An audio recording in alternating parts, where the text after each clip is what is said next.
All right, guys, so this is going to be the existing HVAC system that we're looking at. We have a 23¼ width on this existing furnace. It is super old and ancient. It's a direct draft for the burner. All this is going to change and have to get reduced. You have a 6-inch existing on the metal exhaust for the exhaust, and then if I can have you come over this way so we can show them these exhaust points.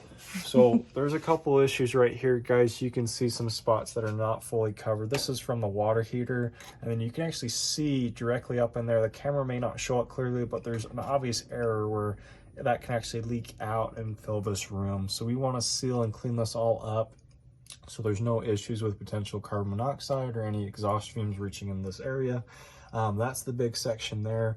You also have this gas and electric right here. So you have the gas, the old existing shutoff. We want to replace that with a newer shutoff so there won't be any issues with that in the future.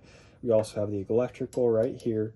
And then you're going to notice a humidifier that they have on this, which we may put in a new humidifier if they want one. That's going to be up to them, but you can kind of see how it's vented in with this coming into the main plenum. So we can either keep that set up and reattach for a new one, or we can just get rid of this entire assembly period and seal up the ductwork. Coming back to the furnace though, we're going to reduce this to a 4-inch round, coming up to 6-inch, and probably reconnect it right about here or up here, but we do need to seal all that up again. The new furnace will probably be 17.5 inches or 20 inches wide. This is a 125,000 BTU furnace, which is massive for this home, but that's kind of how they did it back in the day. The coil I'm going to have is going to be right over here, and it's built into the ductwork, so you guys can see that where the line set is. It is the old refrigerant R22. We're going to focus that more on the outside, but we can keep the coil design on the side where it is right here, or we can flip it forward, but I want to make sure it's an actual coil in a cabinet, not the ductwork built around it.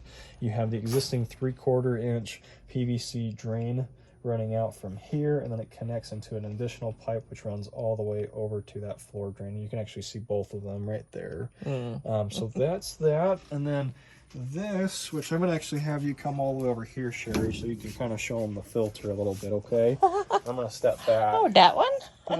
Yeah, the heavy monster. So that's going to be up here. We have this really old filter rack and assembly, which this is just super heavy. It's really high up for them to change out. What we want to do is you're going to come over here to this existing cold air return drop. It's about 26 inches right at the top where it connects to the filter rack. Coming down a bit right about here or here, this is where it starts to drop off to 20 inches. So what I would like to do is if we can build in a filter rack right here around this entire assembly and put in a 20 by 20 by 1 filter and filter rack assembly, that'll go ahead and eliminate all of this. We can rip this out, seal it up, or we can even just technically leave the top cover up there because it's not doing anything. And then we just want to seal that with one of the easy access open filters where you just open it with the panel, rip out the filter, put it back in, just close the panel. Really easy, so it's nothing difficult for them moving forward. And that will about sum it up. So that's it. Thank you.